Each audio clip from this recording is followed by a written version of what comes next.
What's going on, guys? It's your boy John the Liquidator coming back with a major story. So we know free agency is pretty much going on right now for the NFL. We know the NFL draft is right around the corner. What we don't know is what is going on with Dillon Gabriel. Now, it looked like a Browns insider is telling us the truth. The clock is ticking. Is time running out? What's going to happen with this Brown 6 pick? What's going to happen with this quarterback room? And I'm happy we're finally getting some answers. Now, I'm telling you what, man, this person that I'm about to play this clip of, she been all over the place as of recently, but I feel as if she has been one that has turned full circle. That is Mary Kay. Now, Mary Kay hasn't really been putting out a lot of rumors about a lot of quarterbacks. I feel like 92 The Fan definitely has been implementing a lot of different players that possibly could be coming. But something that we have to talk about is Dillon Gabriel, man, because I find it very strange that the Browns media is trying to be silenced about this young man. Y'all drafted him in the 3rd round last year. He was the topic of discussion when your boy K-Fed was there. Now, all of a sudden, that's gone. Kevin Stefanski gone. Now y'all want to treat Dillon Gabriel like he the ignorant stepchild. What happened to that energy y'all had last year? We need to know what is going on with Dillon Gabriel because the world seen him play out what he had to play out on the biggest stage. Get rid of Dillon Gabriel. Let's bring in somebody in here that's going to perform. Wide receiver wise, catch the ball. Now, with all that being said, man, let's check out the news that is coming out of Cleveland as of today in regards to Dillon Gabriel, man. Check out this clip right here. Let's listen to it right now. Is on the Make It Right, Call Kyle Right hotline. Mary Kay, happy St. Patrick's Day, happy Meteor Day, happy Welcome Back Winter Day. How are you? I'm doing great. Didn't have the meteor boom on my bingo card today, but did you hear it? I did hear it. I'm in Rocky River, and I heard it loud and clear, and I went to the window to see if a truck hit something out in front of my house. But then, of course, I jumped on the bandwagon like everyone else, and here we are. A lot of people thought their houses were splitting in half. I know. It was so bizarre. It really, really, absolutely bizarre. So. And I was listening to Ken and Anthony and didn't realize anything. I was just locked in on what they were saying. And then, Ken said he didn't hear anything. I didn't hear anything. But JJ downstairs, who's like directly below us in the convenience store, he's like, "Man, did you hear that?" I was like, "No."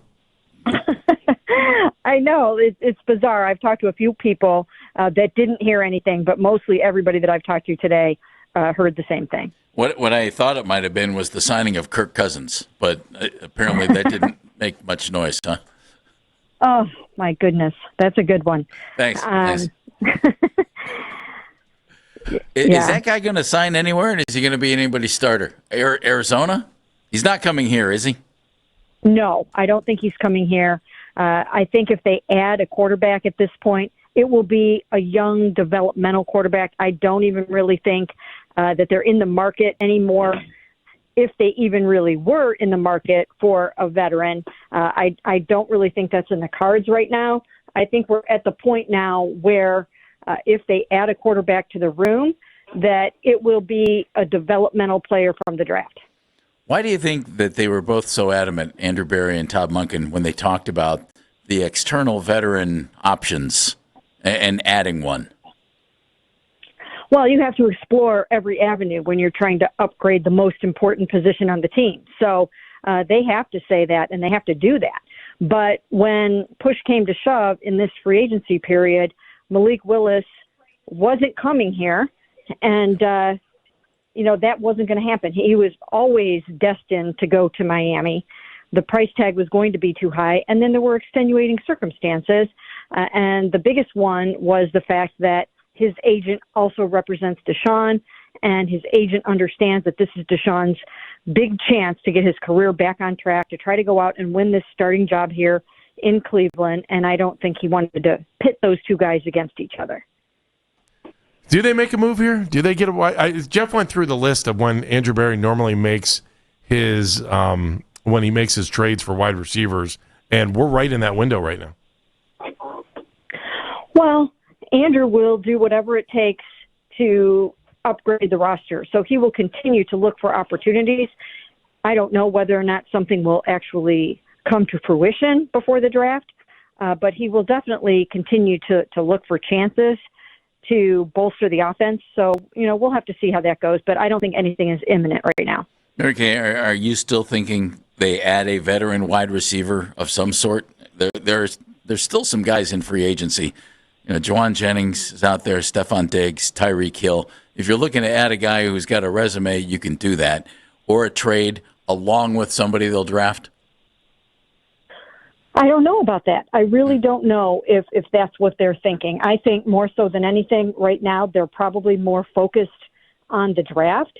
And then you just look for opportunities that might arise in the veteran market. But I think at this point, they would probably be more interested in a draft-eligible receiver. Not both. Not at this point. But again, I'm not 100% sure about that. Okay. But I don't get the sense that they're rushing out and clamoring to sign a veteran receiver that's going to cost them a lot of money. I'm curious to think about what they're going to do with those first three picks, Mary Kay, because somebody asked me this yesterday. I go, offensive line, wide receiver, offensive line. If you could do the perfect picking right now based on what the roster is, what would those positions look like in those first three picks? Well, I probably would go offensive line, wide receiver, and then I can't honestly say that I would go offensive line again after that, after everything that they've done in free agency. Yeah, that was the other part of it that was interesting. Yeah. Yeah, so I probably would be going for the biggest impact, the biggest wallop that you possibly can with that third pick. And they were able to do that last year when they acquired Carson Schlesinger at number 33 overall. So I would be looking for a game-changing guy like that on either side of the ball. Mary Kay Cabot joining us, plaindealercleveland.com. The signings on the offensive line, I think, are solid, Mary Kay. But I wonder about where they're going to play. And I like the versatility, but I wonder, okay, did you just sign versatile guys or did you sign good guys who are going to step in there? With that thought in mind, do you think Elgton Jenkins ends up playing center, or do you think Luke Whippler has a chance to be the starting center and maybe Elgton Jenkins ends up playing right guard? Well, I think you have some options there, and I do think that Elgton Jenkins, he is a Pro Bowl guard, and he is a newer center, but he does have the option to do both. So I think you can kind of take a look at it and also then see where things go with Luke Whippler, and do you maybe think about bringing back Ethan Posick at the right price and see if you can plug him back in at center? Do you draft a center of the future? So they have some options, but if they had to go field an offensive line tomorrow and have a center, they have some options there. Is Zion your left guard, or is a gentleman named Joel still on the radar? I think he's on the radar, but the further we get away from the end of the season, the more I think that he's not coming back. But, it just, I don't know. I cannot honestly say. I don't know if he's just kind of taking his time or if he's made his decision and just isn't ready to announce it yet. Jeff and I have had this conversation a couple times. I think we disagree on this. I wonder, he always says, what does Todd Monken think? What does Todd Monken, right? I don't want to put words in. I think so many of the offensive decisions have to come down to that. At least his input. I mean, I would think it's vital. And I wonder how much, Andrew going through everything he's gone through, how much is Andrew's like, I think this is the right fit and maybe we should do this. How lock sync do you think these guys are at an early point? Well, I think that they are going to collaborate on things just the same way that Andrew and Kevin did, but they have pretty defined roles. You're trying to stock the roster with the kinds of players that your coaching staff wants and needs, but the personnel department has the expertise. They watch the film, they talk to people. So you're not going to put that in the hands of your coaching staff, but you will run things by them. You will have them study some of the film that you've already poured over. You will get input from them. But your personnel decisions largely will be made by the personnel staff and Andrew Berry. Mary Kay, what does, and I think it could be wildly entertaining, What does a Shedeur Sanders, Deshaun Watson quarterback battle look like? I think it will be wildly entertaining and very heated and very animated, and I think it will bring out the best in both of them. I think the fact that they both have to learn a brand new offense levels the playing field a little bit, and the fact that Shedeur started the final 7 games, that gives him a little bit of a boost, and then Deshaun having 3 Pro Bowls on his resume, that gives him a little bit of an edge. So I think they both bring some really fascinating things to the table. And in the final analysis, it's just going to be a matter of, it will come down to what Todd Monken thinks when it comes to choosing the starting quarterback and who he thinks will give his team the best chance to win. Does Dillon Gabriel factor into this? Is he even on the team by the time they get to training camp? We'll have to see about that. If they decide to go with another younger developmental quarterback in the draft, or if they find one somewhere else, then I think they would be open to trading Dillon Gabriel. And of course, everyone on the roster has a chance to compete for a starting job at their position. But realistically, I don't think he's necessarily in the mix for the starting job right now. When they called it an open competition, I think it's an open competition between Deshaun and Shedeur, with Dillon having an opportunity to go out there and compete and show what he can do as best he can.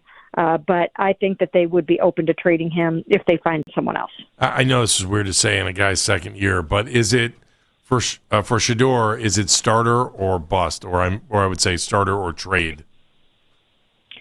I don't think so. I don't think everything has to be so black and white right now. If he doesn't happen to win the starting job, sometimes you get in there in week 3. He was patient last year. He was the 5th quarterback on the roster, or he was the 4th quarterback in the quarterback competition. And then lo and behold, he started the final 7 games of the season. So I don't think it has to be start or bust. And I think whoever does not win the starting job will probably get some playing time. Quinshon Judkins' health is an issue, I would think, Mary Kay. Do they need to add to the running back group before they go to training camp? So that was maybe Kay Cabot, man, letting it be known. Shedeur more than likely going to stay in Cleveland. Cool with that. But Dillon Gabriel, if something comes available, guess what? Straight up the road he going, man. Get down in the comment section right now. Let me know y'all thoughts about this, man. Keep them bills on. I will be back with more content. And until next time, man, shake the haters off. I'm out of here, dog. Peace out.